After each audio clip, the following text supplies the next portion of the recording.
Oración de Aníbal San, o vida oculta, que vibras en cada átomo, o luz oculta, que brillas en cada criatura, o amor oculto, que todo lo abarcas en la unidad, que cada ser que se sienta uno contigo sepa que, por lo tanto, es también uno con todos los demás. Pues buenas tardes y buenos días. Esto es la rama Bhakti de Tarrasa y estamos aquí en el curso de Akasha y una teoría integral del todo. Bien, estamos un capítulo 9 que es en sí un, un curso casi aparte, pero que liga con...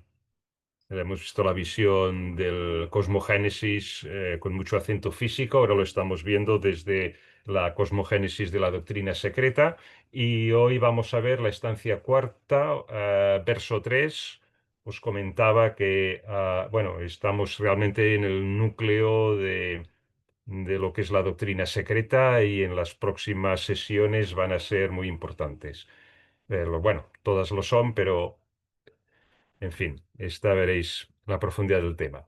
Entonces, recordaros que según la Ley de Protección de Datos de España, estamos grabando por Zoom esta emisión, con lo que, y luego la colgaremos de internet en el canal YouTube de la Rama Bhakti y que, bueno, que si no queréis que salga vuestra imagen, pues podéis desconectar, clicáis el icono de vídeo en la barra de funciones y se apagará la cámara de vuestro aparato. Muy bien, pues sin más, vamos a recordar un poco, ah, muy por encima, como hace días que no nos hemos visto, al menos un poco de... ¿Dónde estáis? De revisión. Bien. ah, la estancia primera que la vimos en su día antes del verano, la noche del universo, ¿no? Describe el universo en el estado previo a la manifestación, el estado en que todo está en uno durante el pralaya, ¿no? Antes del primer palpitar del redespertar del universo, ¿no? De la manifestación. Y este estado vimos que solamente se podía expresar simbólicamente por negaciones, ¿no? Entonces, el estado de absolutidad, ¿no? No puede tener atributo alguno y entonces los atributos más abstractos y más refinados del pensamiento nuestro, ¿no? Los íbamos negando uno detrás de otro para describir ese estado en que no se habían manifestado todavía, ¿no?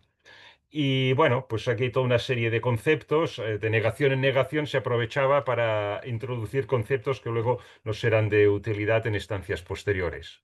En la estancia segunda, pues es un estado de transición, ¿no? Entre la noche y el día del universo, entre el Pralaya y el Manvantara, ¿no? Entonces surge la idea de diferenciación, pero todavía no se manifiesta. Y seguimos con la estancia tercera, aquí en la que se llama El despertar del universo, el título que le puso Elena Blavatsky, y describe el proceso del universo a la vida después del pralaya, ¿no? Entonces se refiere a cómo surgen, ¿no? Las mónadas de su estado de absorción dentro del uno, y entonces la etapa que se describe es la primera y superior, ¿no? En la formación de los mundos, entendido como estados de conciencia. Bueno, entonces también vimos que el estado de mónada tanto puede aplicarse a un sistema solar como al universo, como al microcosmos, etcétera, ¿no? O sea, refiriéndose al microcosmos a los distintos, la estructura del ser humano, ¿no? Muy bien. Y entonces ya en las dos sesiones de septiembre empezamos la estancia cuarta, las jerarquías septenarias, ¿no? En en estas estancias se presenta la jerarquía septenaria de poderes divinos conscientes, ¿no? Entonces, son las manifestaciones activas de la suprema energía una, ¿no? Los ideadores y los constructores del universo manifestado, ¿no?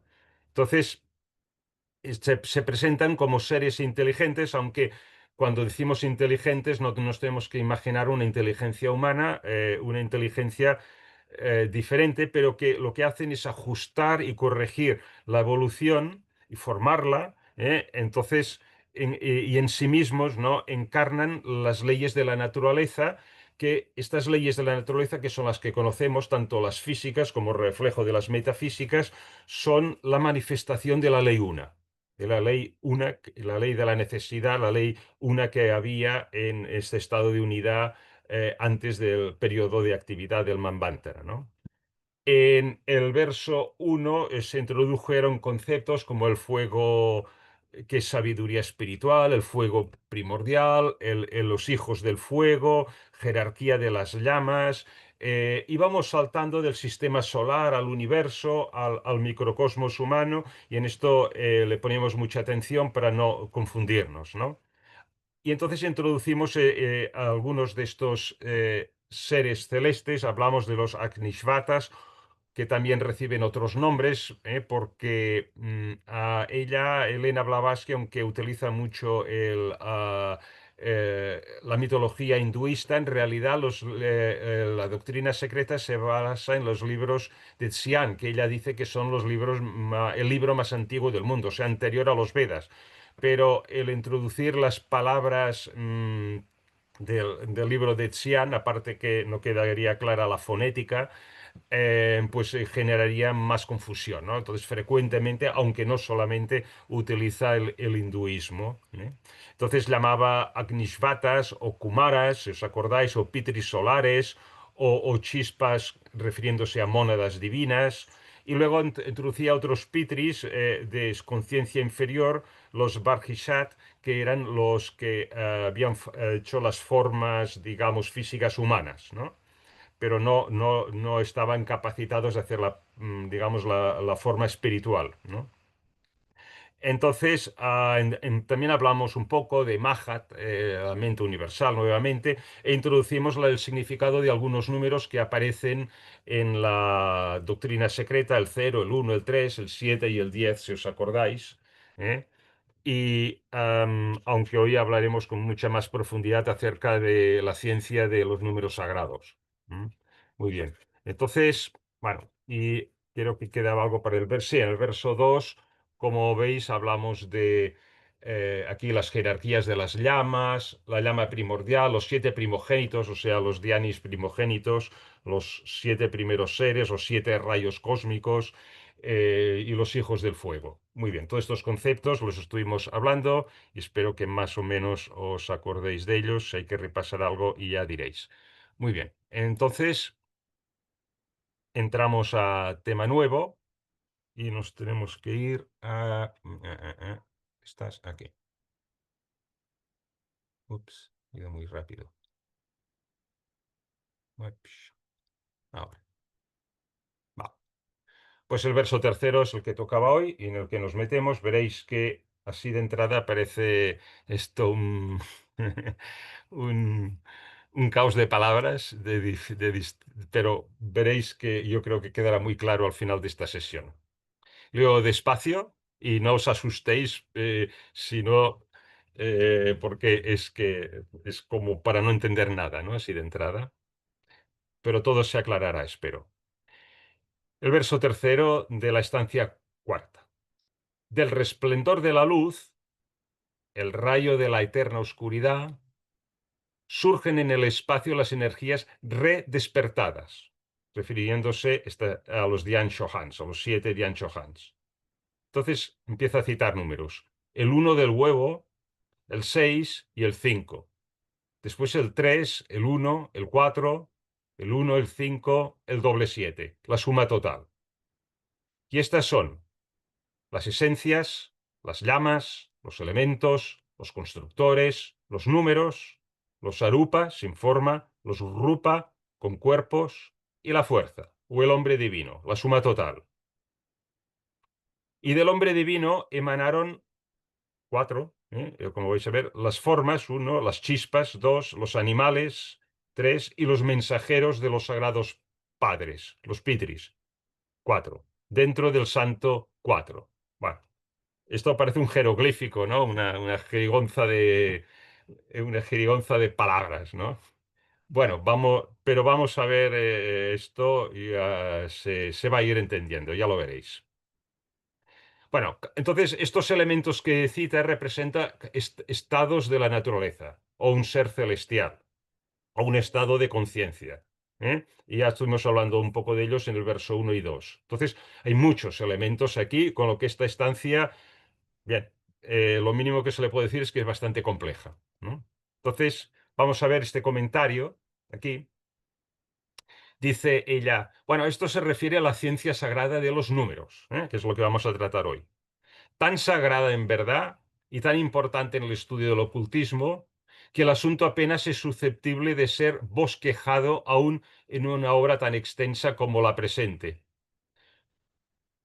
Sobre las jerarquías y los números correctos de estos seres, invisibles para nosotros, excepto en muy raras ocasiones, está edificado el misterio de la estructura del universo entero.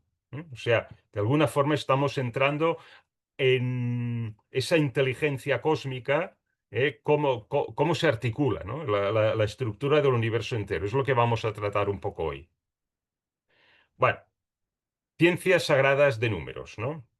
En, bueno, en ocultismo, todas estas jerarquías de seres celestiales tienen números asociados a ellos. Números, nombres y símbolos. ¿Eh? Y entonces, si tenemos esto presente, la simbología, el nombre y incluso a veces la etimología del nombre y el número asociado, podemos comprender el proceso de la manifestación del universo, que es lo que vamos a abordar hoy. ¿Eh?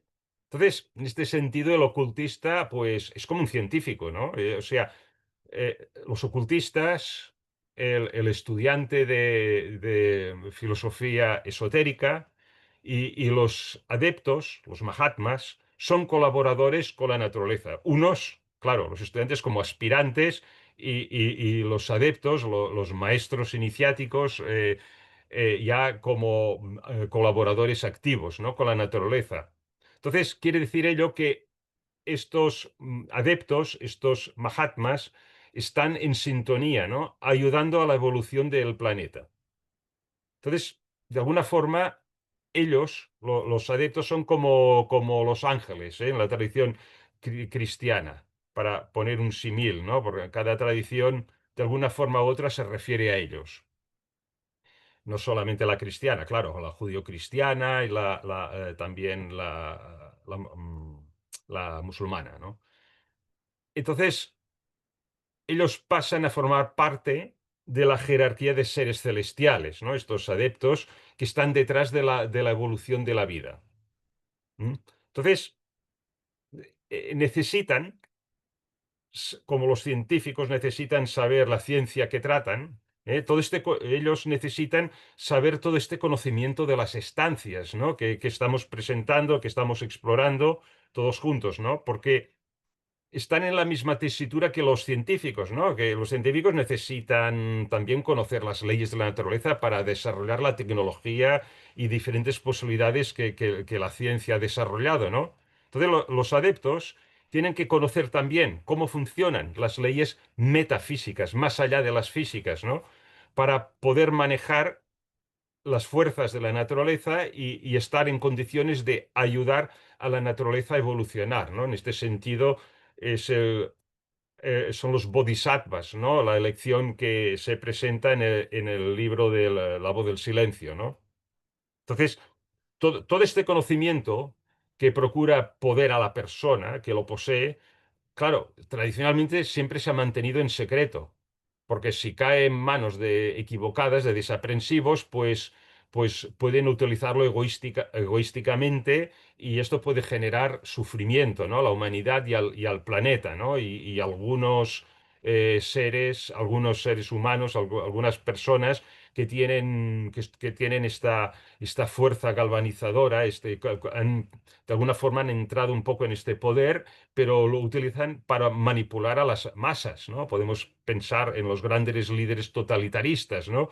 Que fueron capaces de galvanizar una población entera y llevarla a la perdición, a la guerra total, ¿no? Entonces, todo este conocimiento se transmite en secreto, ¿no? A los iniciados que han trascendido la identificación con el yo personal, o sea, que están desapegados de su personalidad, ¿no? Quiero decir, del ego inferior. aunque de alguna forma los maestros de Elena Blavatsky a través de ella decidieron que era el momento en que se tenía que, de alguna forma, desvelar algo de este conocimiento a la humanidad. Y es un poco, bueno, con toda la modestia, ¿no?, del planteamiento, lo que vamos a intentar hacer hoy, ¿no? Entonces, bueno, lo primero, como siempre, vamos a diseccionar este verso en trocitos y vamos a ir a fondo cada uno de ellos. El primero es: del resplandor de la luz, el rayo de la eterna oscuridad, surge en el espacio las energías redespertadas, Diancho Hans. Bueno, esta frase del verso es un poco un resumen de lo que ya vimos anteriormente. De hecho, si os acordáis, en la estancia 3, verso 3, salía este diagrama. Podemos ir un momento para que veáis. Esta es la estancia 3, el despertar del cosmos, verso 3. Y ya salió aquí, ¿no? Y allí se decía en ese tercer verso: las tinieblas irradian la luz y la luz emite un rayo solitario en las aguas, dentro del abismo de la madre, ¿no? Y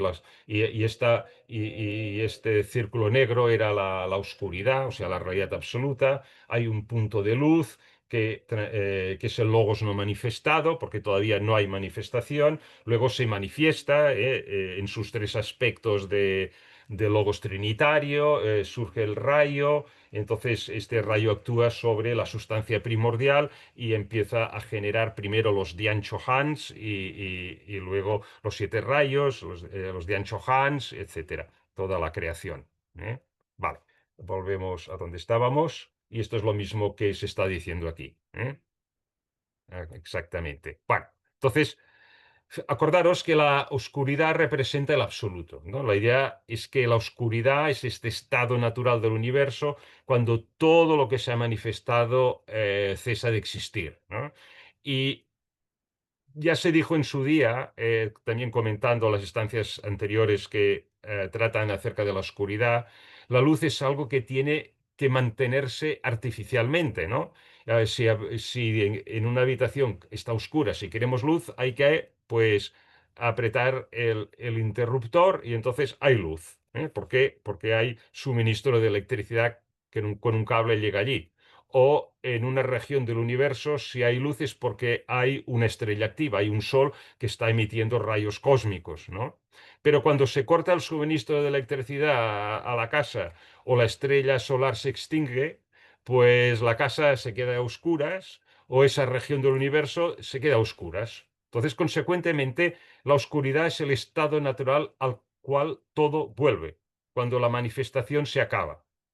Entonces, esta noción de oscuridad, no como analogía, no tiene nada que ver con la maldad, porque claro, tradicionalmente, lo oscuro es lo que no se ve, y lo que no se ve, pues quizá allí hay un malvado agazapado esperando que un desaprensivo pase por allí y le salte encima, ¿no? O sea, no es esto, ¿no? Incluso en las tradiciones místicas se habla de la oscuridad, ¿no? Y uno de ellos, el dios, se asimila el dios con la oscuridad de alguna forma, ¿no? Por ejemplo, el pseudo Dionisio, un místico cristiano temprano, enseñó que el aspecto fundamental de Dios es su divina oscuridad. O sea, esto viene de lejos. Entonces, esta oscuridad es eterna, ¿no? Porque detrás de todos los objetos manifestados existe esta oscuridad que los abraza, ¿eh? Entonces, a partir de esta oscuridad eterna aparece la fuente de luz, ¿no? Y esta fuente de luz, es el logos no manifestado. Del logos surge la luz, que es un rayo y no habrá un segundo, dice, el rayo del logos. Entonces en este verso se le menciona como el rayo de luz de la oscuridad eterna, el rayo de luz, claro, es de luz, ¿no? De la oscuridad eterna, ¿eh? ¿De acuerdo?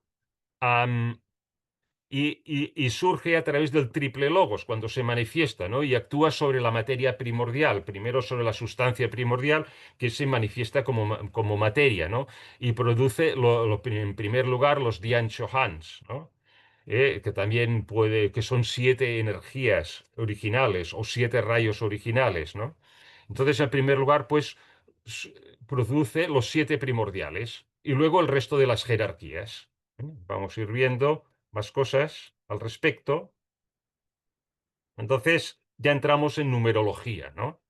Y lo que primero que aquí dice es que el huevo es una manera de decir el cero, ¿eh? El uno del huevo despista bastante, de jeroglífico, pero es lo que se quiere decir. El uno, el cero, el 6 y el 5. La suma total.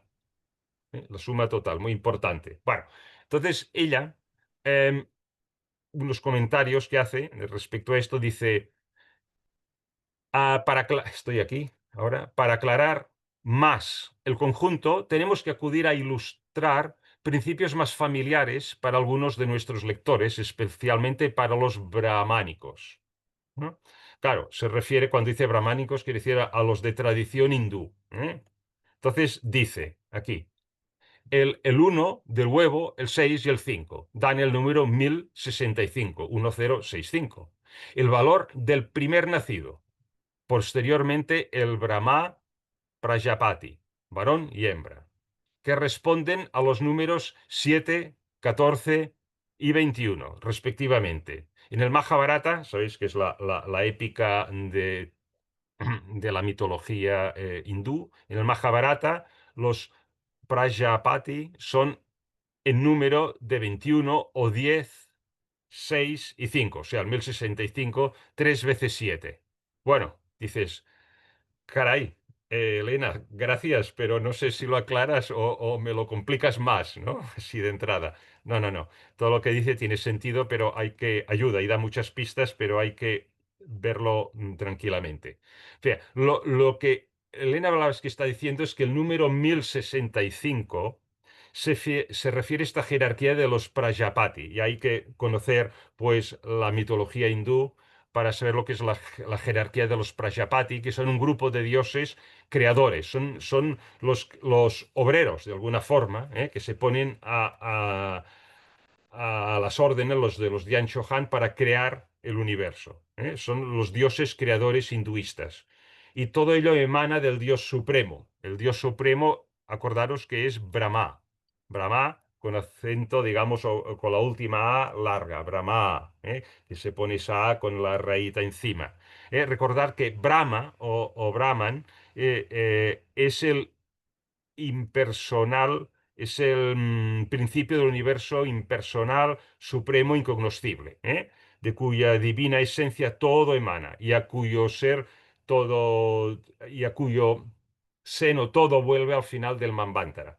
Mientras que Brahma es el creador masculino, sería el Yahvé de los judíos o por extensión el Dios cristiano, ¿no? Y tiene su equivalente como Brahma, en el panteón hindú, ¿eh?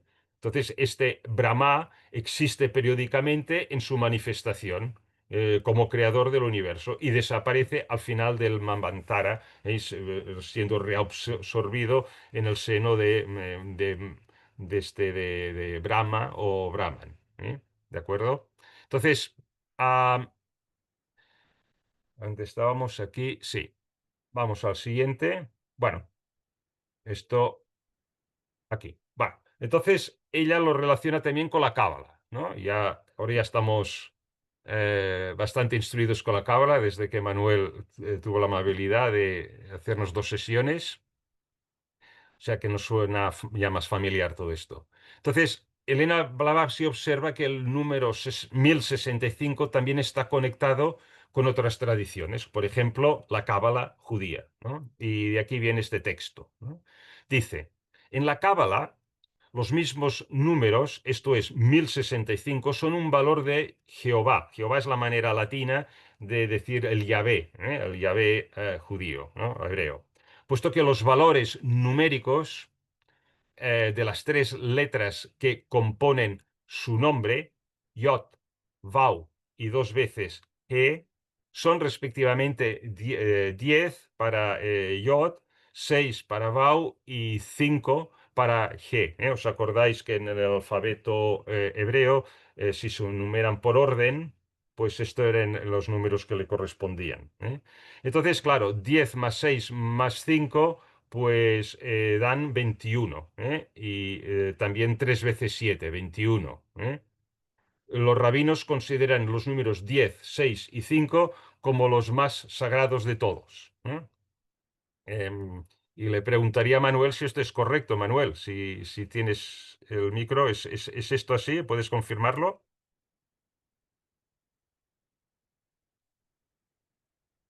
No sé si está conectado o... Perdona, dime.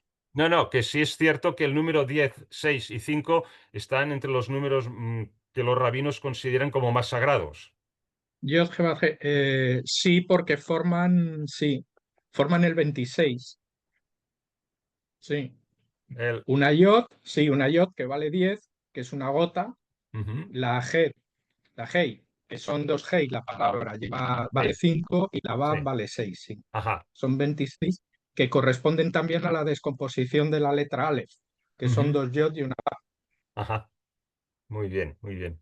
Aquí lo que hace, gracias, lo que hace Elena es para formar el 1065, ¿no? Este número lo toma porque no toma dos veces el G. Bueno, en todo caso, Jehová o Yahvé, gracias Manuel, es el nombre que recibe la deidad creadora del judaísmo y del cristianismo también por extensión. Entonces, en lengua hebrea, pues las cuatro letras estas tienen su valor numérico, ¿no? Y su sonido. Y bueno, pues en la tradición judio-cristiana también hay una relación entre las deidades creadoras y el número 1065, ¿no? Es lo que resalta ella aquí fundamentalmente. O sea, como queriendo decir, bueno, esto lo vemos esto viene del libro de Xian, pero lo vemos en la tradición hindú, también lo vemos en la tradición judio-cristiana, o sea que no, que este número, pues como un número sagrado, el 1065, pues no se ven distintas tradiciones, ¿no? Bueno, y ahora vamos al otro número que menciona ella, que es el 3, el 1, el 4, el 1, el 5 y le llama doble 7, la suma total, ¿no? Va. Y dice el 3, aquí estoy leyendo, el 3, el 1, el 4, el 1 y el 5 en su totalidad, 2 veces 7, representa el 3, 1, 4, 1, 5. La jerarquía numérica de los Dian Hans. Bueno, ese número 3,1415 es pi, no el número pi, ¿no? Dice que la jerarquía numérica de los Dian Hans de los distintos órdenes y del mundo interno o circunscrito. Este número, colocado en la frontera del gran círculo, no se pasa, y para ello tendremos que ver la siguiente estancia que hablará más de esto, aunque lo explicaremos ahora que, como mínimo de qué va esto, del círculo del no se pasa. Llamado también el Dhyani-pasa, la cuerda de los ángeles, la cuerda que separa el cosmos fenomenal del noumenal y que no se halla dentro del límite de percepción de nuestra conciencia presente objetiva. Bueno, a- similarmente a lo que hacíamos con el número 1065, que sumaba 21, o sea, 3 veces 7, el número entero y los cuatro primeros dígitos y truncamos aquí el número, porque el número es irracional infinito, ¿no? Tiene muchos más decimales. Lo truncamos aquí, pues suma 14, y 14 es 2 veces 7. Y os acordáis que el número pi matemáticamente, si esto es un círculo, pues la longitud del círculo dividido por su diámetro, sea cual sea el diámetro del círculo, siempre te dará el número pi, 3,1415, ni más ni menos. ¿eh? Bueno. Entonces, Elena Blavatsky está comentando, ¿no?, que el orden numérico 3, 1, 4, 1, 5 representa varias jerarquías de seres celestiales. Y que estas jerarquías están circunscritas al mundo. ¿eh? Entonces, bueno, Como os he dicho, el número pi es mucho más largo y no presenta ninguna periodicidad, ¿eh? Son números así que parecen aleatorios, ¿eh? Pero ella lo trunca aquí, ¿no? Entonces, en esta explicación hay la idea de que el número mencionado, pi, representa pues varias jerarquías y no solamente referidas a un solo nivel, sino grupos de seres celestiales que están dentro del círculo del cosmos fenoménico, o sea, de donde hay la ley de causa y efecto tal como la conocemos nosotros, el mundo físico y también, bien, de hecho, los cuatro planos inferiores, el astral y el mental, hasta el mental, ¿no? El búdico y el átmico, ¿eh? Los cuatro planos inferiores. Entonces, para, com- para comprender esta explicación, Elena Blavatsky da una pista de la conexión entre este número y la idea de un círculo, ¿eh? Y dice, tal como dice ella, que no puede ser cruzado en nuestra condición actual. O sea, tenemos un nivel de conciencia y tenemos una aspiración de nirvana, máximo que podemos alcanzar en el Manvantara actual, que no nos permite pasar a un nivel de conciencia superior, ¿eh? Y él lo llama el círculo del no se pasa, ¿eh? El círculo del no se pasa, ¿eh? Entonces, bien, am, vamos a seguir adelante. Sí, creo que podemos pasar al siguiente. Entonces, ella, en estos comentarios que hace respecto a esta parte del tercer verso, continúa diciendo, y estoy leyendo ahora aquí, esta disposición de las cifras debe poseer la misma significación desde el momento que uno es a 314.159 y además uno es a 3 es a 1.415927. Son combinados en los cálculos secretos para expresar los varios ciclos y épocas del primogénito o 311, creo que estos son billones, porque son millones de millones, o sea, 311 billones con fracciones. Y dan el mismo 13.415 gracias a un procedimiento cuya exposición no es ahora pertinente. Bueno, sí, porque entrar en estas cosas yo creo que ni ella entró porque son muy, muy, muy, muy secretas y complicadas. Pero mm, todos todos estos dígitos son decimales del número pi, ¿no? Entonces, ella lo que nos está diciendo en su comentario es que todas estas correlaciones que se puedan desarrollar a partir del número pi son combinados en los cálculos secretos para expresar distintas edades y ciclos del primer nacido o primogénito, referido al primer ser celestial o el periodo también de Manvantara, el ciclo de evoluciones actual, que es de 311 billones de años. Ya vimos un capítulo entero hace un año así aproximadamente respecto a las edades, ¿no? de la evolución.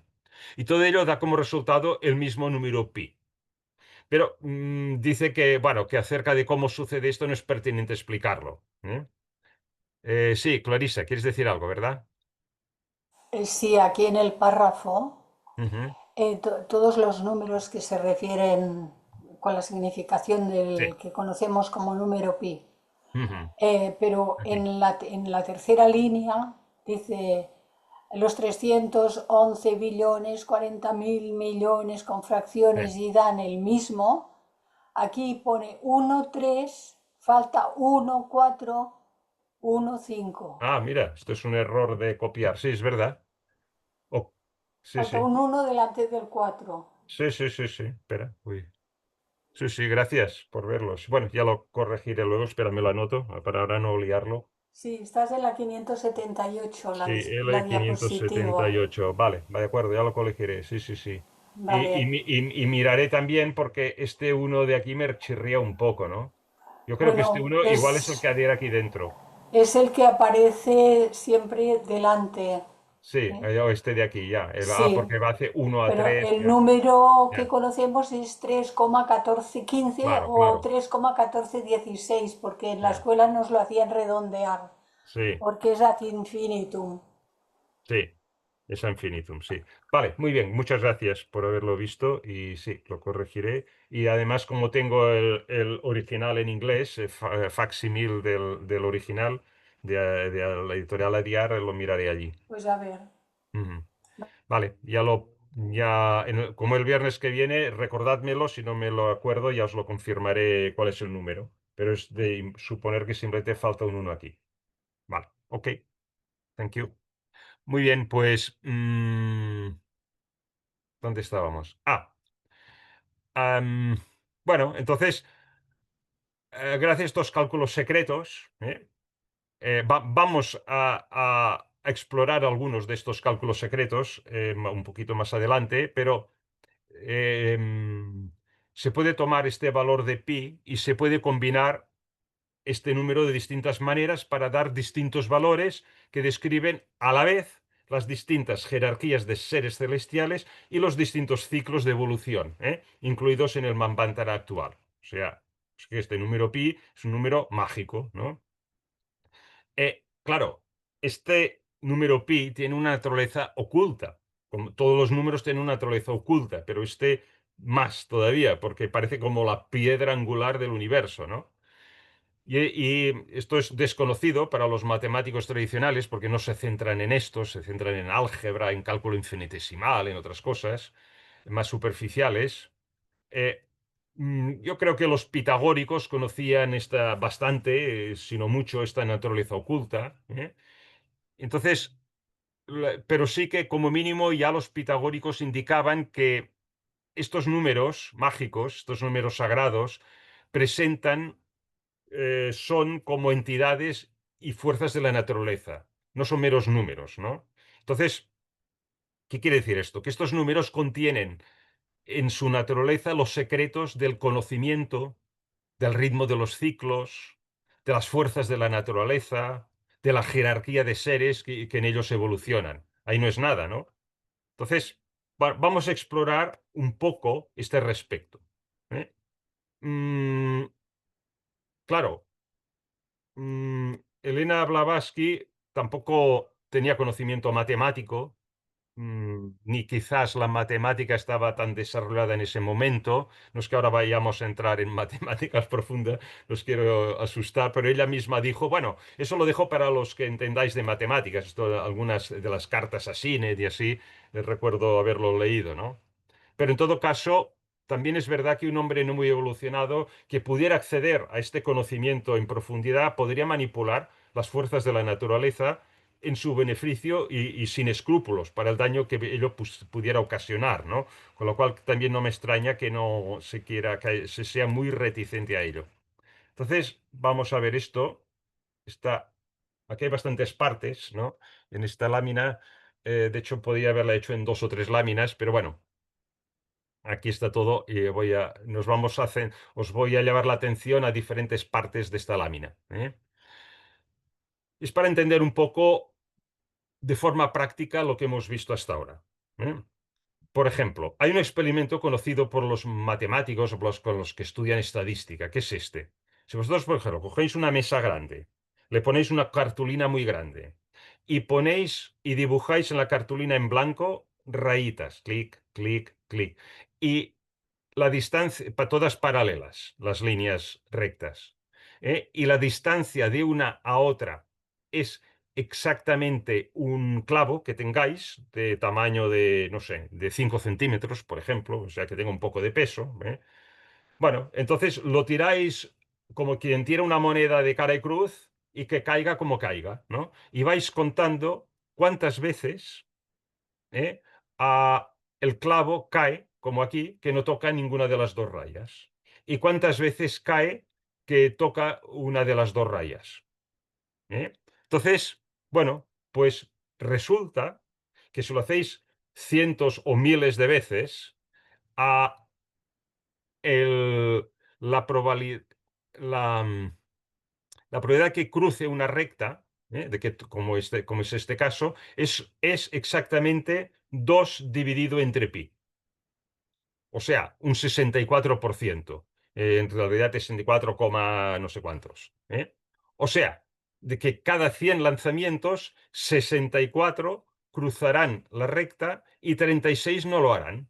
Si más o menos tiráis siempre el clavo para arriba, más o menos igual, ¿no? Claro, si hacéis cosas raras, le dais un efecto a un lado igual a otro, igual estáis premiando más una probabilidad que la otra, ¿no? Bueno, pero claro, fijaros una cosa, aquí no hay círculos, ni diámetros, ni longitudes de decímetros, o sea, longitudes de círculo, ni nada, ¿no? Entonces, ¿qué quiere decir esto? Que el número pi es mucho más que una relación fija de las dimensiones de una circunferencia. Que el número pi, de alguna forma misteriosa, alberga el misterio de la aleatoriedad. O sea, que rige la frecuencia con que sucederán fenómenos aparentemente aleatorios. O sea, bueno, esto es un hecho conocido en matemáticas, ¿no? Entonces, claro, en matemáticas pi se considera entonces un fenómeno estadístico, porque la gran mayoría de sus infinitos dígitos decimales no periódicos, como veis aquí me entretengo a poner unos cuantos, han superado las pruebas estadísticas de aleatoriedad. O sea, mm, eh, es un número verdaderamente aleatorio. Quiere decir ello que hay números que se llaman periódicos porque imaginaros este 14159 se repitiera aquí 14159, 14159, 14159 o que el 1 cada 3 posiciones volviera a aparecer el 1, pues no hay ninguna periodicidad de esta, o sea que es un número puramente aleatorio, es irracional a tope este número, ¿no? Entonces, claro, em, fijaros que esto sonar aquí, también de las matemáticas, es lo que la campana de Gauss, ¿no? Que aquí, de alguna forma, está el área, ¿no? El que pase el que una variable tenga un valor, aquí te dice las posibilidades en porcentaje de que eso ocurra, ¿no? Pues mira, la posibilidad más posibilidad de que eso ocurra, igual hay un 20% de posibilidades de que ocurra. Pero esta de aquí, este valor de aquí -1, pues igual es un 10%, etcétera, etcétera, ¿no? Y claro, un número muy disparatado en negativo o en positivo, pues prácticamente 0% de posibilidades. Bueno, sin entrar en detalle, la función de distribución normal estándar de estas campanas de Gauss, que se llama, pues fue el matemático que tal, pues es resolver esta fórmula aquí integral, esta ecuación integral exponencial, pero que fijaros que como una constante tiene otra vez, aparece el número pi. O sea, que en la distribución de aleatoria, de probabilística, aparece el número pi. Dices, ¿pero qué diantres tiene que ver el pi con la aleatoriedad, no? Bueno, esto, claro, da de pensar, ¿no? Como mínimo. ¿Eh? Entonces, em, entonces, bueno, volviendo, o sea, de alguna forma el número pi está relacionado con la aleatoriedad. Entonces, bueno, volviendo otra vez al texto de Elena Blavatsky, tenemos dos números, el 1065 y el 3,1415. Entonces, el primer número, que es en sus reducciones 3 veces septenario, 3 veces 7, ¿no? Porque acordaros que 1 más 6 más 5, 21, que es 3 por 7, representa, como hemos dicho antes, deidades universales, deidades creadoras, la primera emanación de los seres celestiales más elevados. Entonces, pertenece al mundo neumonal, al mundo de las causas, de los patrones que luego en el mundo fenoménico, en el mundo de los manifestado, pues copiará esos patrones. Noumenon, acordaros, en griego tiene el significado de causa. ¿Eh? Por lo tanto, se refiere a este plano espiritual, ¿no? Del cual provienen todos los planos inferiores, que es en el que nos movemos, según nuestro estado de evolución. Entonces, todo lo manifestado que queda por debajo de esta línea, todo lo manifestado, proviene de dicho plano espiritual. Entonces, este plano contiene todas las causas primeras para que los seres, este primer plano de aquí, el 1065, contiene todas las causas primeras para que los seres humanos, los mundos, vengan a la existencia. ¿Eh? Entonces, y el número 1065, como acabamos de decir, se refiere a estas deidades pertenecientes al mundo de las causas espirituales. ¿De acuerdo? Bueno, ¿y qué queda debajo? Pues los planos fenoménicos o el mundo visible, ¿no?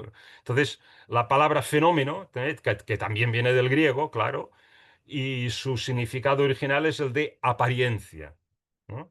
Los fenómenos, entonces, son las apariencias que adoptan las causas primeras espirituales cuando éstas se manifiestan en los planos inferiores. O sea, los planos más materiales, desde materiales más sutiles hasta los más groseros, que es el plano físico, ¿no? Entonces, el número que está relacionando todos estos planos materiales y toda la ideación cósmica espiritual a nivel de espiritual que hay aquí arriba, pues si aquí el número es que lo riges en 1065, aquí es el 31415. ¿Eh? Entonces es el plano, es la piedra clave, es el número clave que establece todas las leyes de la naturaleza que reflejan las leyes metafísicas que refleja la ley una.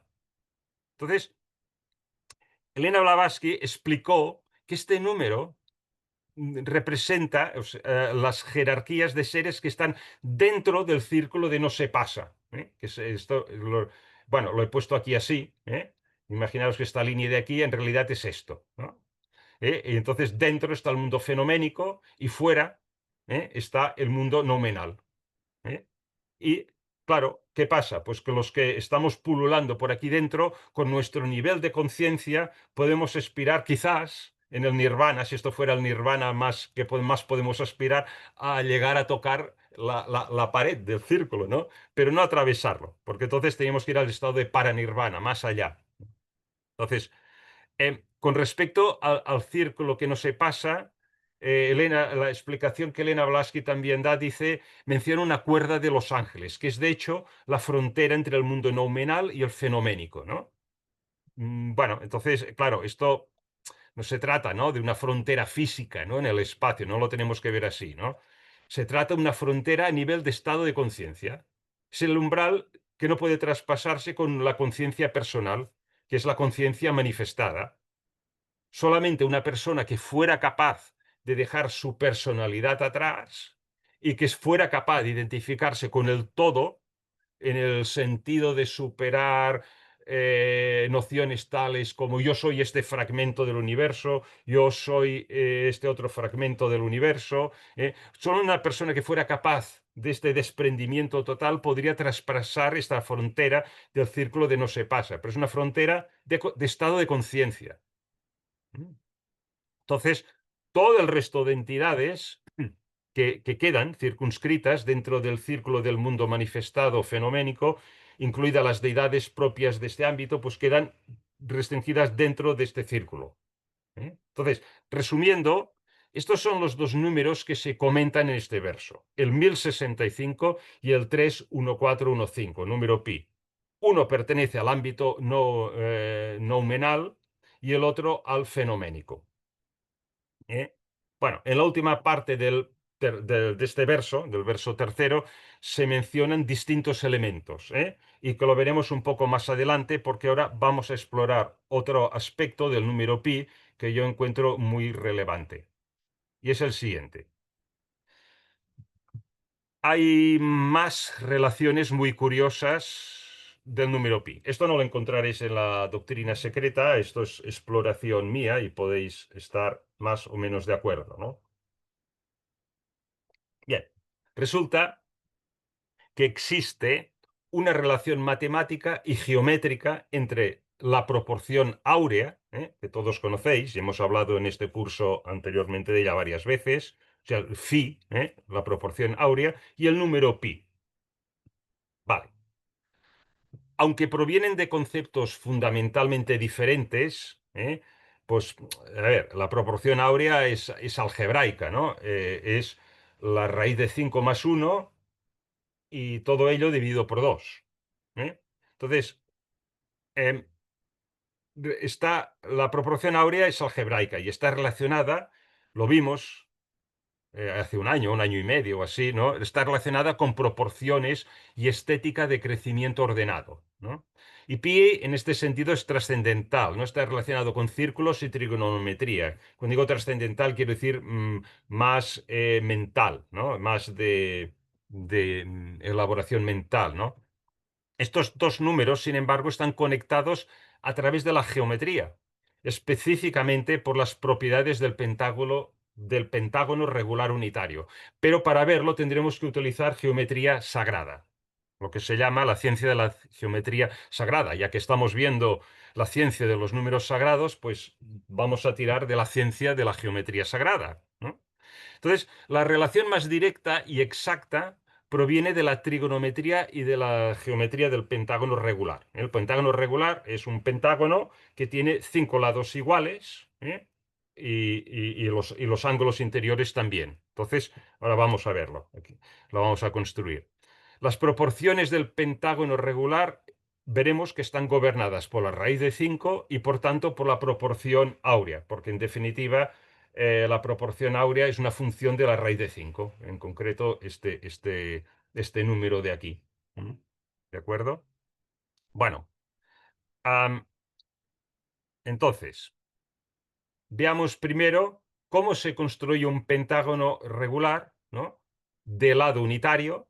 Queremos construir lo que sea unitario, estamos en la geometría sagrada, a partir de la geometría sagrada y de la simbología metafísica de estas construcciones, según esta ciencia. Entonces, este diagrama de aquí, ¿vale? Veis a la unidad, ¿no? La unidad se presenta normalmente como un punto, se puede presentar también como un círculo en negro. En geometría sagrada también se puede representar como un cuadrado en el que, claro, el lado es unitario, ¿eh? Y es una otra forma simbólica de presentar esta unidad primordial. Y veréis enseguida la utilidad de ello. Esto sería en un plano bidimensional, claro. En un plano tridimensional sería un cubo, que de lado unitario. Entonces, etcétera, en cuarta dimensión, también lo vimos en su día, sería el hipercubo unitario, etcétera, etcétera. Entonces, tomemos este cuadrado ABFE, lo veis aquí, la manifestación como la manifestación de la unidad, ¿no? Entonces, claro, una manera de representar cuando la unidad empieza a manifestarse, es decir, bueno, lo que aparece es como una dualidad fundamental, como si hubiera un doble cuadro, ¿no? Que sería el cuadro de abajo, una manera de representar, pues que hay la idea de dualidad, ¿eh? Entonces, trazamos la diagonal, si sale esto bien, ups, sí, está la diagonal del rectángulo de arriba y el de abajo, que es de alguna forma el eje del equilibrio en la manifestación dual. Acordaros que en lo absoluto no hay atributos, que es el número neutro, que para cada atributo está el contraatributo y es como si se neutralizaran y es el cero, ¿no? El número que representa todas estas neutralidades, ¿no? Bueno, si aplicamos el teorema de Pitágoras al triángulo AG, este triángulo de aquí, entonces a la hipotenusa, que sería esto de aquí, estos serían los dos catetos, claro, esto sería la hipotenusa, mide exactamente raíz de 5 entre 2. Bueno, esto es fácil porque si esto es 1 y esto es la mitad de 1, al ser el cuadrado unitario, pues obviamente esto es fácil hacer, pero no lo vamos a hacer, tranquilos, os lo creéis y ya está. Esto es un medio, pues esto de aquí mide... esto raíz de 5 entre 2. Bueno, de alguna forma ya tenemos la mitad de este número de aquí, ¿no? La raíz de 5, que es un número también irracional infinito, ¿no? Finalmente, según em, el segmento HF, mide exactamente el valor de phi. ¿Eh? Os lo podéis entretener a hacerlo, pero yo no lo voy a... Hay cosas que simplemente os estoy enseñando cómo se construye, no que lo sigáis ahora todo exactamente. Simplemente por construcciones geométricas se ve enseguida que la distancia esta de h hasta f es raíz de 5 es la suma de esto más un medio, con lo cual efectivamente esto da este número que ya sabemos que es fios, que es la proporción áurea, este número, vale.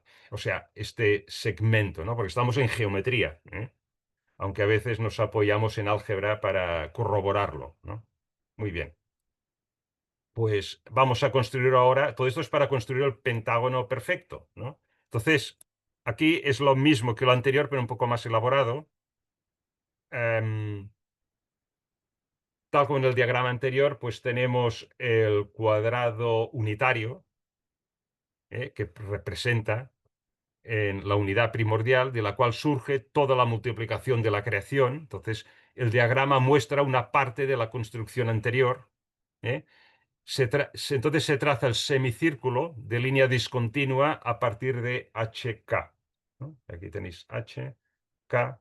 Muy bien, pues este es el semicírculo que incluye el cuadrado, como veis. Esto con compás y paso a paso lo haríamos todos. Y basado en el diagrama anterior, este HK es raíz de 5. ¿Os lo creéis? Pero es así.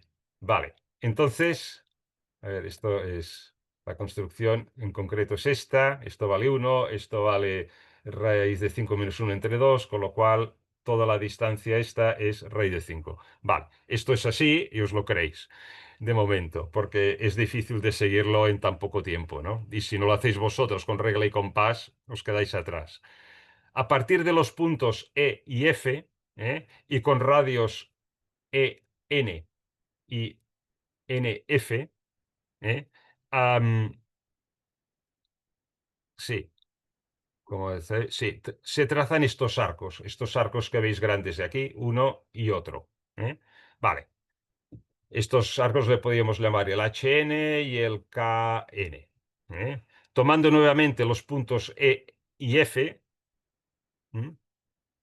como centros y los radios EA, que acordaros que esto es la unidad, pues y FB, pues lo cogéis ahí el compás y hacéis este arco y hacéis este otro arco. Con lo cual así hemos construido estos dos arcos de aquí, este de aquí y su homónimo aquí y este otro. ¿Vale? Entonces, los puntos de intersección, N, el P, aquí, el F, el E y el O, estos de aquí, pues resulta que, o milagro, al unir los trazos, tienes exactamente dibujado un pentágono regular, todos los lados son iguales, además es unitario, y es regular en el sentido que los 5 ángulos interiores son iguales. Bueno, es de notar, entonces, que la diagonal interior, esta de aquí, estas diagonales interiores, aquí cada vértice tiene 2, este tendrá otras 2, etcétera. Todas ellas miden, sí, exactamente, pues, oh sorpresa, otra vez phi, o sea, la proporción áurea. O sea, que a partir de un pentágono regular unitario, las diagonales interiores son exactamente la proporción phi. Bueno, entonces dices, bueno, ¿y a dónde vamos con esto, no? Muy bien. Entonces, fijaros un poco, vamos a resumir, una vez que ya veis cómo se puede construir esto, fijaros que aquí tenemos el pentágono regular, unitario, aquí tenemos las dos diagonales interiores, por ejemplo, de este vértice, tenemos, pues sí, la altura, en fin, hemos dicho que el lado es unitario, hemos dicho que estas diagonales interiores son exactamente el número phi, que aquí además os lo pongo en número completo, irracional, bueno, completo no, porque esto vale infinito, Y además hemos dicho que el círculo este base, a partir del cual se ha construido todo, el conjunto, pues este diámetro es exactamente raíz de 5. Entonces, claro, em, al dibujar el pentágono regular y gracias a la geometría secreta, esto sería la geometría, perdón, sagrada, que sería la geometría en que se destaca la simbología y el significado oculto de las distintas formas geométricas. Este puede ser, el pentágono regular puede ser diseñado mediante un lado unitario y hemos visto que entonces la diagonal mayor vale exactamente la proporción áurea. Y el diámetro del círculo base, a partir del cual se ha hecho toda la construcción, vale exactamente raíz de 5. Entonces, hay una conexión geométrica a través del pentágono regular entre la proporción áurea y la raíz de 5. Pero ahora vamos a ver que también hay una relación entre la proporción áurea, o sea, el phi este, y el número pi, que es a lo que vamos. Entonces, la relación más directa y exacta proviene de la trigonometría y de la geometría del pentágono regular. Entonces, por un lado, a ver, sí, tenemos. Ahora esto se va a complicar un poquito, pero lo vamos a pasar muy por encima. Am, hay, como sabéis, un círculo tiene 360 grados. Vale. En la longitud, la fórmula de la longitud de un círculo es 2 veces este número mágico pi veces el radio. El radio es de aquí hasta acá, ¿no? Bueno, si se toma radio unidad, la longitud entonces son 2pi, porque 2pi por 1 pues es 2pi. Entonces, bueno, otra manera de expresar los ángulos se puede expresar en lo que se llama radianes. Entonces, una vuelta entera son 2pi radianes, ¿no? 360 grados. Entonces, media vuelta sería la mitad, pi radianes, ¿no? Un ángulo recto serían pi medios, pi medios radianes, ¿eh? Muy bien. Entonces, resulta que este triángulo de aquí, lo pongo aquí. Este triángulo es lo que se llama un triángulo isósceles. Hay dos laditos iguales y el tercero, claro, no lo es. Si los tres fueran iguales sería equilátero.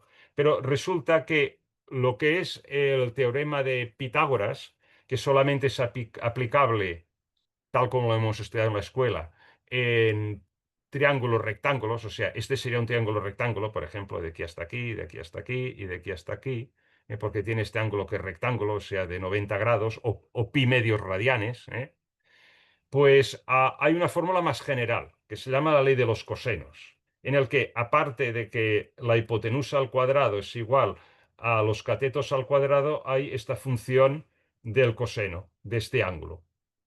Y entonces esto lo puedes aplicar, el mismo teorema de Pitágoras extendido a triángulos que no son, como veis, rectángulos, porque este en concreto, si esto vale unidad y esto vale phi, y este otra vez vale phi o la proporción áurea, que es lo que se ve aquí y aquí, pues este por trigonometría rápidamente sale que este ángulo es conocido, son 36 grados o en radianes pi dividido entre 5.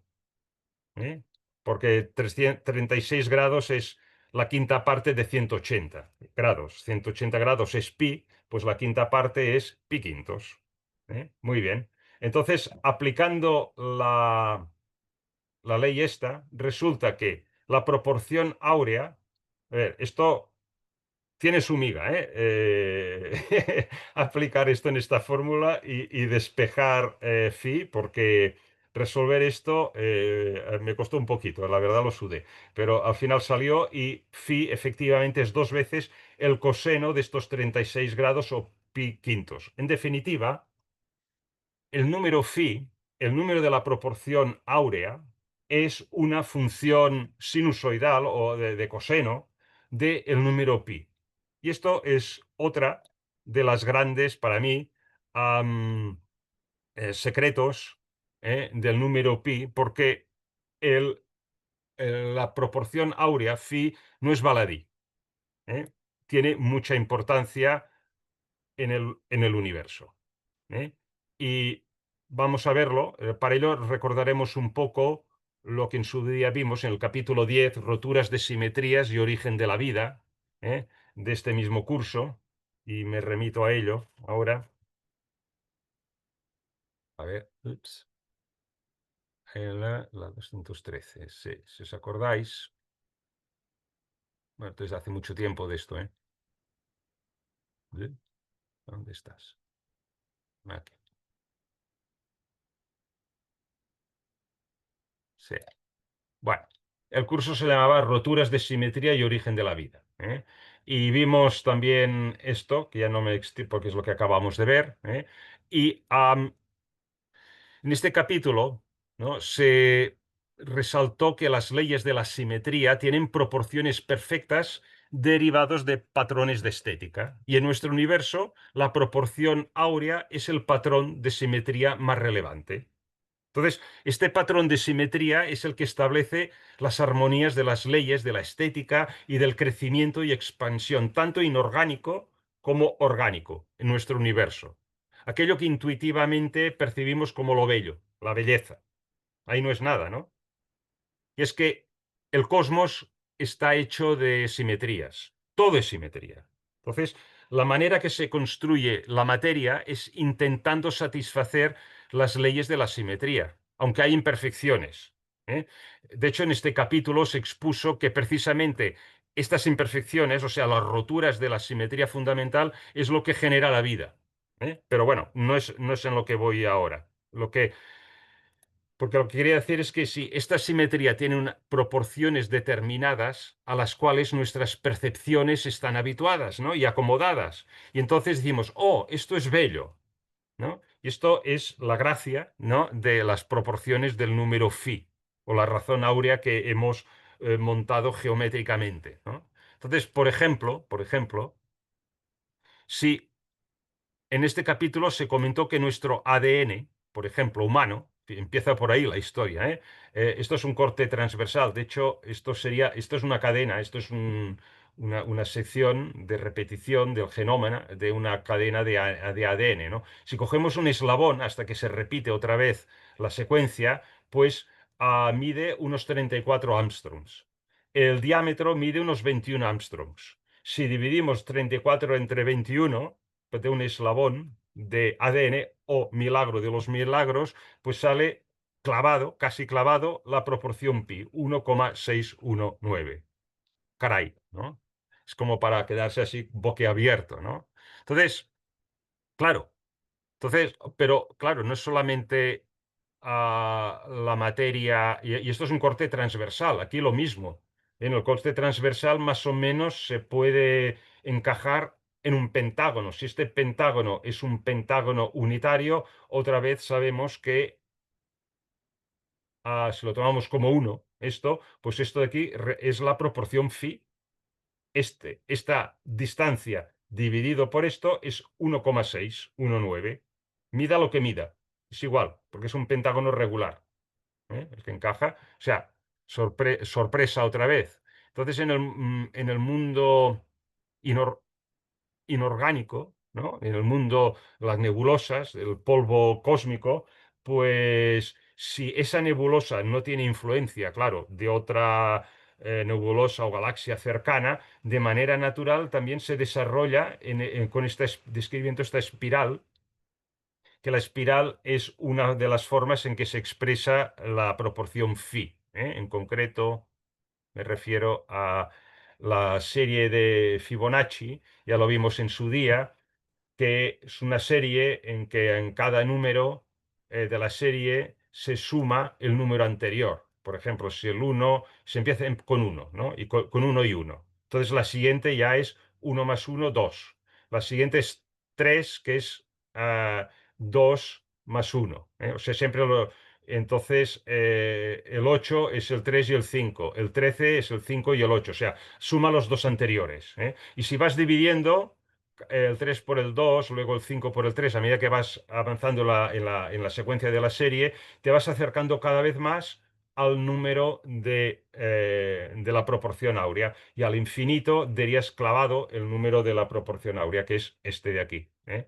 Y esto se puede poner en cuadraditos, que cada uno tiene una unidad, 2 unidades, 3 unidades, lo vas desplegando y vas trazando en los cuartos de círculo en cada uno de los cuadrados y te sale la proporción de áurea, desplegada en espiral y va y te la encuentras pues desde, como he dicho, la materia inorgánica, que se desarrolla, presentando la misma espiral, o el crecimiento orgánico de los seres vivos, en el que de múltiples maneras también se despliega el mismo, como veis, la misma espiral en esta planta de aloe o en esta concha aquí, ¿no? Por ejemplo.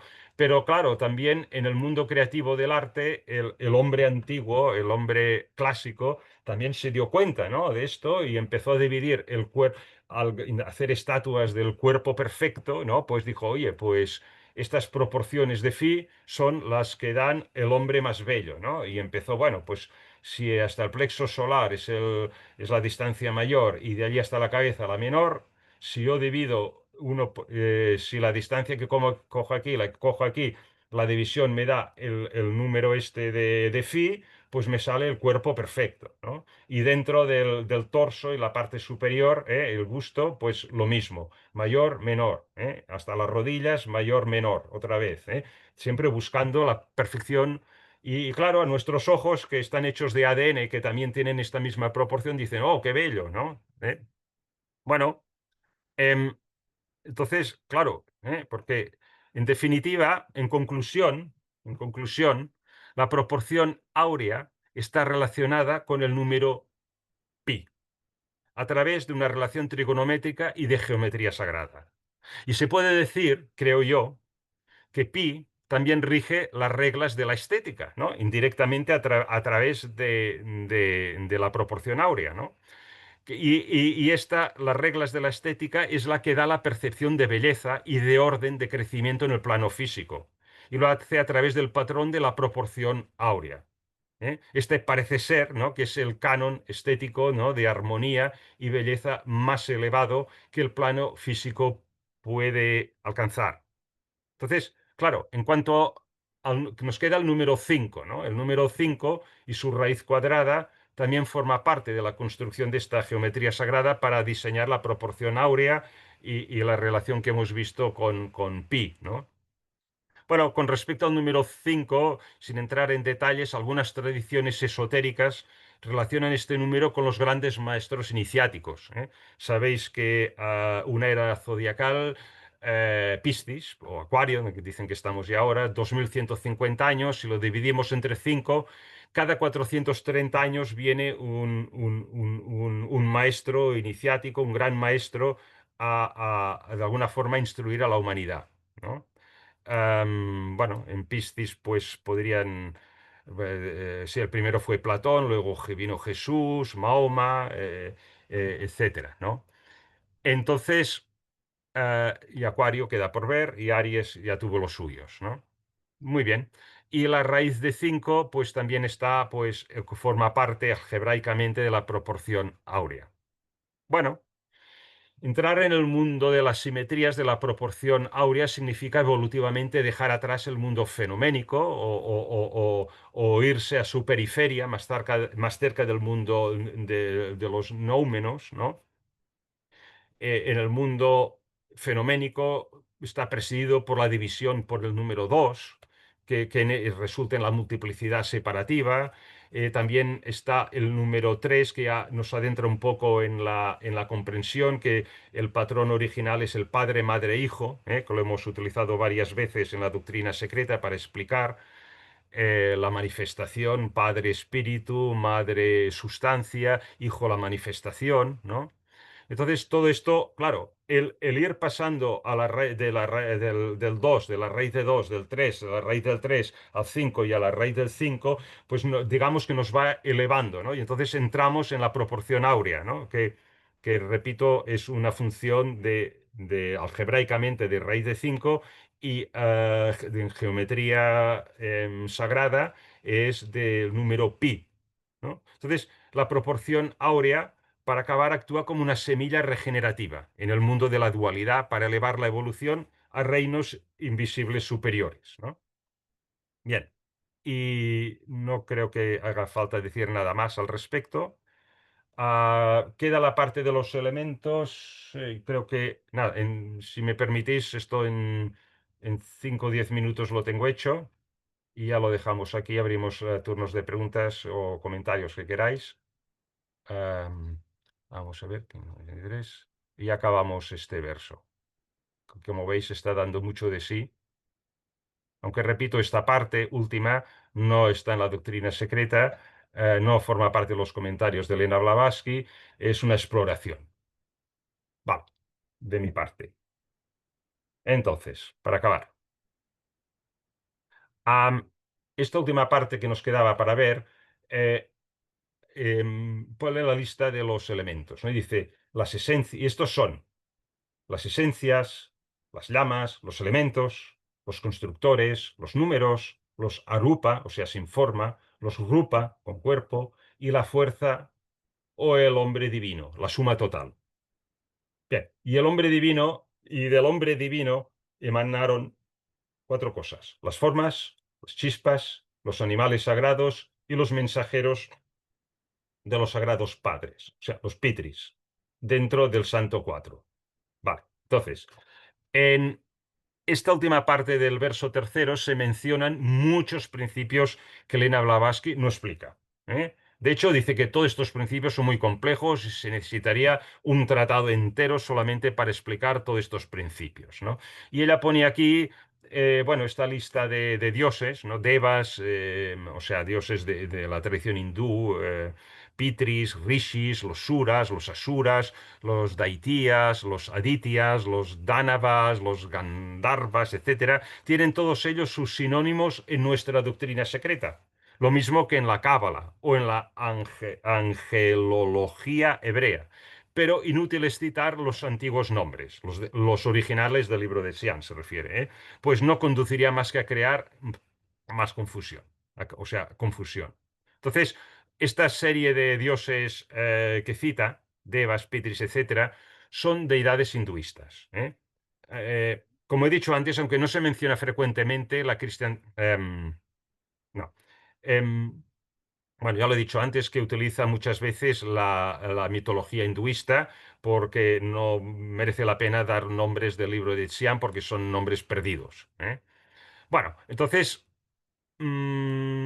tiene que echar mano de otras tradiciones para no liarla más, de alguna forma, ¿no? Y es lo que hace aquí con la tradición hinduista y a veces con la Cábala y alguna otra. Pero si miramos un poco más de cerca esta última parte del tercer verso, podemos ver que podemos tener una idea, ¿no? A qué jerarquía se refiere el verso. Y las he reordenado aquí, para comentarlas brevemente. Y de hecho, habla de 7 principios. En primer lugar, las esencias, las llamas, los elementos, los constructores, los números, los informa, los conforma y la fuerza del hombre divino, que es la suma total, o divinidad de todos estos 7 principios. O sea, la síntesis. Vaya. Entonces, el hombre divino, vamos a empezar por aquí, el hombre divino, aquí entramos otra vez a qué sistema estamos hablando, ¿eh? Puede referirse a distintas entidades según el sistema al cual nos refiramos. Por ejemplo, si nos referimos a la creación del sistema solar, entonces el hombre divino es el logos solar, ¿no?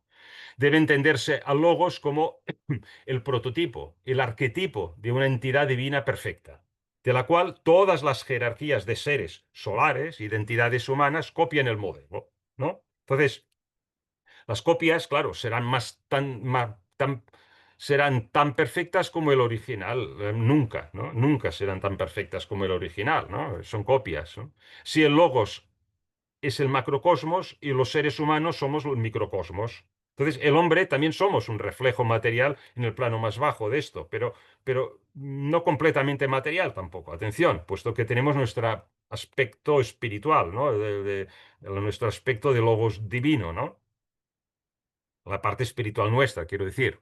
Entonces, claro, si tomamos esta misma plantilla la del hombre divino en otro contexto, el hombre divino también puede representar la mónada espiritual, ¿no? De un ser humano. Entonces, Este es el prototipo de nosotros como seres que somos con nuestra personalidad. Y el prototipo sería la mónada espiritual. Lo que el logos es a la mónada espiritual de un ser humano, la mónada espiritual lo es al ser humano con su personalidad. ¿Eh? Bueno, entonces, en muchas ocasiones el hombre divino pues, puede referirse a la mónada espiritual en la literatura teosófica. Tenemos que ver de qué se está hablando para no entrar en confusión. Esto es importante. Entonces, claro, esto volvemos a lo que he dicho ya un par de veces. En la doctrina secreta hay patrones o hay pautas que se explican y estos patrones pueden aplicarse a distintos planos, a distintos sistemas, ¿eh? Al sistema solar en su totalidad, a la cadena planetaria de la Tierra, al ser humano, a las rondas, etcétera. Y es que el universo tiene una naturaleza holográfica. Cada parte es un reflejo del todo, con lo que cada patrón es universal y es útil para explicar cada nivel de la realidad. Pero claro, al nivel de la realidad con sus atributos y sus limitaciones de ese nivel de realidad o de conciencia. ¿Eh? Ojo, y para no caer en la confusión esta. Entonces, em, estos 7 principios son parte de la constitución del hombre divino, bien sea el logos o su reflejo en la mónada, siendo el hombre divino la suma de todos los 7 principios. Esto es lo que nos está diciendo. Y seguido, el hombre divino emanan otros cuatro elementos: las formas, las chispas, los animales sagrados y los mensajeros de los sagrados padres, o sea, se refiere a los pitris, dentro de los 4 sagrados. Un poco críptico esto, pero vamos a verlo. Se mencionan estos 4 sagrados. Entonces, según la tradición esotérica, el mundo fenoménico, o sea, el círculo ese dentro del no se pasa, ¿no? Está formado de 4 planos cósmicos. Toda la evolución humana tiene lugar en estos 4 planos inferiores del cosmos. ¿Eh? Los 3 planos superiores restantes son planos divinos, son planos noumenales, como hemos visto. ¿Eh? Ahí impera las relaciones con el número 1065, que es lo que rigen los ciclos y las jerarquías. En nuestro círculo fenoménico, en los 4 planos inferiores, los 4 sagrados, pues la piedra clave es el número pi. Entonces, estos 3 planos superiores es el lugar de residencia del logos y de las 7 primordiales. ¿De acuerdo? Bueno, entonces queda claro que la segunda clasificación se está refiriendo al mundo fenoménico, esta de aquí. De esta forma, estos elementos, formas, chispas, etcétera, emanan del hombre divino, del prototipo del hombre divino, que si hablamos del hombre humano, pues sería la mónada, la mónada espiritual del hombre humano con su personalidad. Una vez más hay que recordar que si estamos hablando del sistema solar de la Tierra, el hombre divino es el logos. ¿Eh? En este caso, esta clasificación se referiría a las jerarquías que emanan del logos divino. Sin embargo, repito, si tomamos el hombre divino como la mónada, entonces todos estos elementos son elementos que están dentro del ser humano. Es que lo repito porque es muy fácil perderse en estas cosas. ¿Eh? Entonces, bueno, definitiva, mensaje optimista, ¿no? Dentro del ser humano se hallan todas estas jerarquías presentes en el cosmos con K, ¿no? También las tenemos en nuestro microcosmos. Por lo tanto, todas las jerarquías de los seres celestiales y todas las fuerzas y poderes de la naturaleza también se encuentran dentro nuestro. La cuestión, claro, es que estos poderes están latentes o durmientes. Entonces, los adeptos, los mahatmas, en su trabajo interior, lo primero que hacen es sintonizar su naturaleza interior con la naturaleza universal. Purifican su naturaleza de su personalidad, que siempre está buscando la separación con todo. Pues no, aquí ya cambiamos de chip. Si queremos aspirar a ser un adepto, no para nuestro beneficio, sino para el beneficio de la humanidad, porque si no ya empieza mala cosa, ¿no? tenemos que descartar esta separación, tenemos que buscar la unidad siempre, en todo, en las discusiones, en los planteamientos, en la familia, en todas las relaciones que tengamos, con la naturaleza, con la ecología, con el planeta, con todo, con la medicina, con la economía, con todo, la unidad. Cuando logras sintonizar la naturaleza de uno con la del universo, estás en condiciones entonces de despertar estos poderes latentes, ¿no? Y de progresivamente, con muchas vidas, pasar a formar parte de estas jerarquías, ¿no? Y entonces se puede decir con propiedad que eres un colaborador con la naturaleza, ¿eh? Bueno, así es como se puede interpretar este verso entero. Aquí se acaba, la sesión, y también ha habido esta parte en que he explorado un poco la fenomenología alrededor del número pi y la importancia que tiene como piedra clave para explicar cómo funcionan los fenómenos interiormente, como un reflejo de el mundo noumenal donde impera el otro número mágico, el 1065. Muy bien, gracias por vuestra atención. Dejo de compartir y, bueno, si alguien quiere añadir alguna cosa. Hemos pasado a la galería.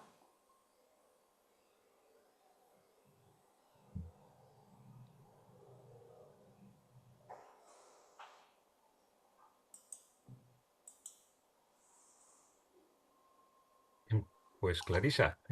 Pues mira, yo he de ser muy sincera por lo siguiente. Yo no tuve estudios superiores, solamente pude asistir al colegio hasta los 14 años y me prepararon para poder entrar en una oficina. Y el máximo de las matemáticas fue llegar a resolver ecuaciones algebraicas de tercer grado, Muy bien. con 14 años. Pero después de lo cual pasan los primeros añitos en una oficina, que estas cosas, aquellas cosas, más cosas, ordenadores, más cosas, y de aquellas matemáticas ni me acuerdo. Ya hace muchísimos años.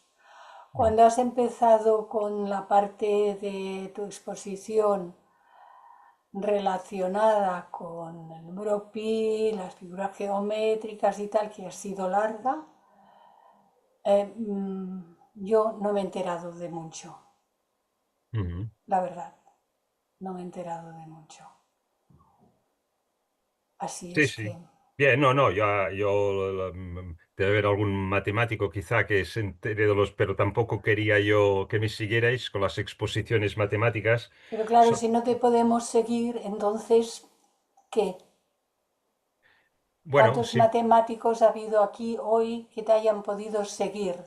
Me gustaría bueno, lo que que tiene hubiese que la quedar son los sinceridad conceptos. para decir, Mm. me gustaría que hubiese la sinceridad para decir, pues cuánta gente de los asistentes te ha podido seguir realmente. Y disculpa, pero me parecía que había de ser sincera en este aspecto. Gracias. Sí, no, gracias por el comentario. Tampoco, mm, en fin, yo he ido saltando a las conclusiones. No he citado en algunos momentos la fórmula simplemente para que no veáis que las cosas salen de la manga. No esperaba que nadie entendiera nada. Además, que paso a paso habría sido todo un curso de matemáticas que no lo pretendía, pero simplemente lo que quiere quedar claro son las conclusiones que el número pi está en el proceso aleatorio, eso que tiras el clavo y de la forma que cae y vas contando y te sale 64,36%, ¿no? Que eso es 2 dividido entre pi, porque se sabe que hay una fórmula detrás que da exactamente eso matemáticamente. Y a que la geometría sagrada he dado un esbozo de cómo se construye para llegar a partir de la simbología de la geometría sagrada, se llega a relacionar el pentágono con su simbología, con el cuadrado, con su simbología, con el número 5 y, en definitiva, relacionas la proporción áurea con todo lo que ello implica con el número pi otra vez. O sea, que efectivamente el número pi en dos ejemplos está en el meollo del mundo de los fenómenos, de donde nos movemos. Yo, con que quede esto claro, es suficiente. El resto, si alguien mira el YouTube, se lo puede saltar si quiere. Está bien. Manuel, Sí,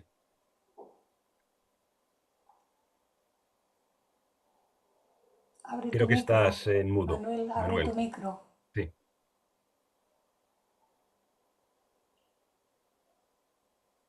Buenas tardes. Hola, ¿qué tal? Bueno, a mí Bueno, sí me ha gustado, a mí me ha gustado mucho la clase que has dado hoy en geometría. Sí que es verdad que, claro, es muy complicada la geometría porque eh, la geometría hay que empezar pues, por pequeñas líneas y pequeños logos y pequeños segmentos, pero bueno, a mí sí me ha gustado mucho. Y bueno, dos puntualizaciones que yo creo que sería fundamental para empezar a explicar lo que es la geometría sagrada. Pero bueno, la serie Fibonacci es una serie, pero que en realidad no tiene nada que ver con phi, porque phi Mm, no es un número, es un concepto de medida de Canon, no ujú, es un número en sí, y además es inconmensurable, no tiene fin, igual ujú. que pi. Sí, Número phi, son números, pero no son números e ideas, como decía Pitágoras. eso Y es. en realidad lo que sirve el número, el phi, es para hallar los cánones dentro de la naturaleza y en el ser humano. Y Ujú, esto lo sacan los griegos, es una invención griega, sobre todo de la época, se empieza a desarrollar mucho en la época de Pericles, por ujú, ejemplo. Pero bueno, básicamente lo que te dice es que en cualquier figura geométrica hay tres proporciones que son la armónica, la aritmética y la geométrica. Y con ujú, esas tres proporciones se halla la serie phi, que es lo que está como canon de belleza en todo el universo, se dice. ujú, Es decir, lo podemos ver desde el Partenón de Atenas, lo podemos ver en las grandes catedrales góticas y en el ser humano, entre la ujú. diferencia de las falanges y los metacarpianos, Sí, sí. el Que muchos antebrazo, pintores el lo hombro al útero. estudiaron. Sí, sí. Ujú, Exactamente. Y ujú, eso donde yo diría que se ve muy bien sería, por ejemplo, si buscan el hombre de Vitruvio, que en el siglo I antes de Cristo, Vitruvio diseñó de cómo era el hombre, la perfección en el hombre, basándose en ujú, los griegos, en el número phi, y luego ujú, Leonardo en 1492 lo hizo en un pequeño dibujo, es pequeño, y ahí sale el hombre no como eh, antropocéntrico, sale como teocéntrico, porque sale metido, ujú, imbuido dentro de un cuadrado y a la vez de un círculo. Eso es muy significativo, ujú, porque sale el hombre con los brazos extendidos en cruz y los pies juntos, y entonces lo que hace es que te dice que la misma distancia que hay de una punta a otra de los dedos de los ujú, brazos en cruz es de la que hay de la altura de la coronilla de la cabeza a la planta del pie. O sea, somos un cuadrado, justo ujú, por debajo del círculo. Entonces, cuando se abren por encima los brazos, se suben a la altura de la parte superior de la cabeza, abiertos, y se abren 45 grados las piernas, el hombre entra dentro de un círculo y por eso se le dice que tiene el número áureo porque tiene la condición de Dios en el hombre. ujú, Porque se da que además el punto geométrico sería el ombligo en esa ujú, circunstancia y en el cuadrado serían los genitales. ujú, Se está muy bien enmarcado. Yo diría que lo que ha dicho hoy Daniel, repásenlo. A mí me ha parecido muy buena la exposición, eh, quizá un poquito, sí, arriesgada, pero yo creo que ha ujú, sido muy buena. Y yo les recomiendo que visiten el Hombre de Vitruvio, analicen bien esa imagen y verán, incluso si cogen una regla y lo van pasando por lo que es las diferentes partes del cuerpo, verán que lo tiene igual que en muchas figuras geométricas. Por eso la figura perfecta en cuanto a phi, por ejemplo, es el pentágono, el ujú. estrellado, sobre todo, el pentágono regular, porque todo está en proporción. A mí, en definitiva, sí que me ha parecido bastante interesante. Me ha gustado bastante. Bueno, Bueno, gracias, ¿eh? gracias, Manuel. O sea, opiniones dispares. Gracias. En todo caso, esta sección yo ya he delimitado muy bien la parte de exploración mía, ¿no? De lo que es estrictamente los comentarios de Elena Blavatsky. Ya he dicho que era un tema que añadía, ¿eh? Pero efectivamente, con que os quedéis con que a través de la geometría sagrada se puede relacionar la proporción áurea con el número pi y todo lo que implica ello, pues aparece otra vez el número pi en otra, en una dimensión que no es la propia de él, que lo que conocemos de pi es solamente algebraicamente la división de la longitud que tiene un círculo por su diámetro y que siempre da pi. Bueno, pues a partir de eso, por un lado, he resaltado que está involucrado en los fenómenos aleatorios, con unas reglas concretas, lo cual podríamos pensar, ir más allá y decir, bueno, entonces, ¿existe la casualidad o todo es causalidad? ¿No? Si está escrito cuánto va a ser cuando tiras una cosa al aire, de qué forma cae, ¿no? Y luego, bueno, dices un número pi que no tiene nada que ver con la estética y las proporciones y la forma que crece lo orgánico y la forma en que se mueve lo inorgánico, y aparece otra vez el número de pi por ahí, bueno, como mínimo da de pensar, ¿no? Y en todo caso no está en contradicción con los comentarios de Elena Blavatsky, al contrario. Y por lo demás, pues, en fin, sí, ha sido así, esa parte ha sido, ya era muy consciente que era muy densa y si os he mareado, pues pido disculpas y os digo otra vez lo mismo, quedaros con las conclusiones y saltárosla si nos interesa, más que las conclusiones. María Rosa había levantado la mano. Sí, María Rosa. Abre el micro. Sí, sí, ya he visto. Gracias, Daniel. ¿Qué tal? Yo es que la verdad, cuando expones desde este punto, ah, ya te he oído en otra ocasión, me parece, hablar de estos temas y nos expones también, pues, todas las comparativas, ¿no? Que vas tú añadiendo, pues a mí se me abre algo la mente, o sea, la verdad es esto, porque me haces pensar, me haces reflexionar, darme cuenta, ¿no? Entonces yo te lo agradezco y te felicito porque has trabajado muchísimo para exponer todo esto, pero tú tienes facilidad para hacerlo. Vale, gracias, Daniel. Gracias, María Rosa. Creo que ¿Alguien más? yo había visto un momento, no sé, Pilar que había levantado la mano y luego la ha bajado. No sé, Pilar, si todavía querías decir algo o... Ricardo había levantado la Ah, mano. Ricardo, No, dice que no. dice que no.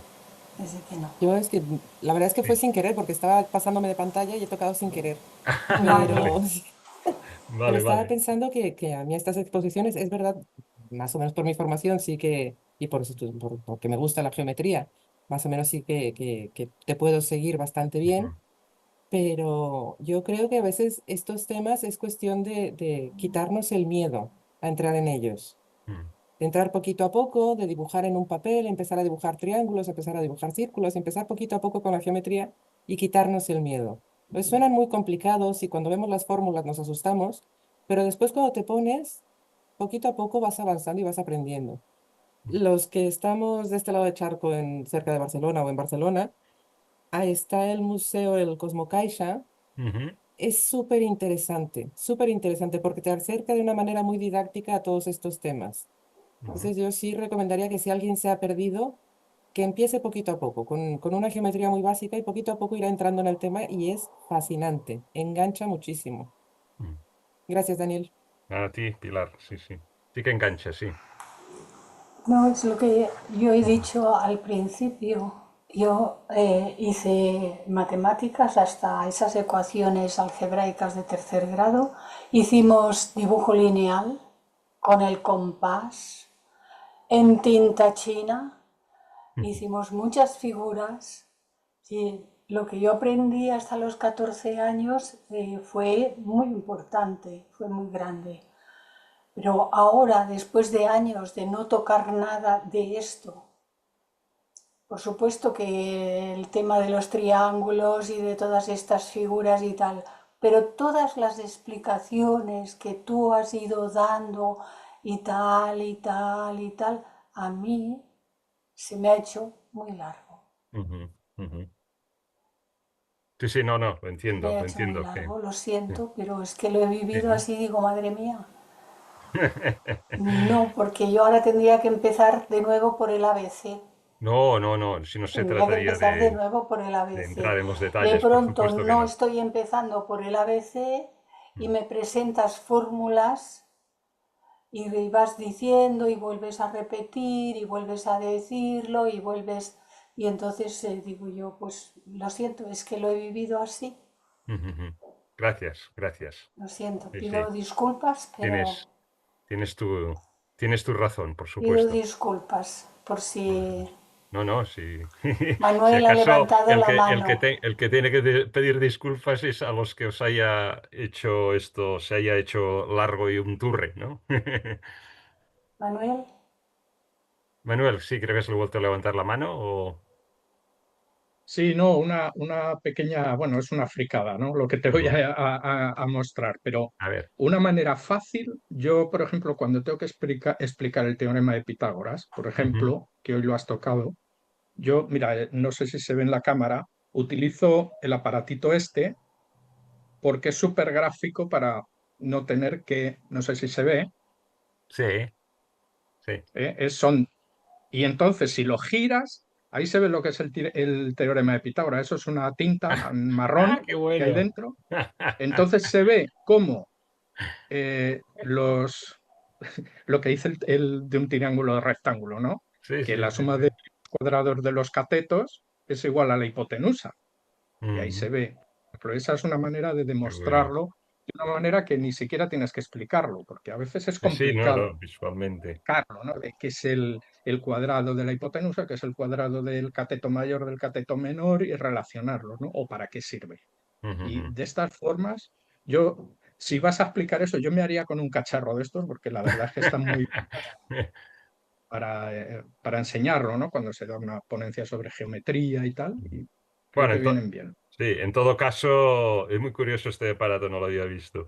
En todo caso, sí he citado teorema de Pitágoras, pero no con la intención de aplicar la fórmula y poner sustituir los términos por los valores, sino decir, esto por el teorema de Pitágoras se llega a esto y ya está, ¿no? Como para decir, esto, el resultado este no sale de la chistera, ¿eh? Quiero decir que hay una lógica detrás, ¿no?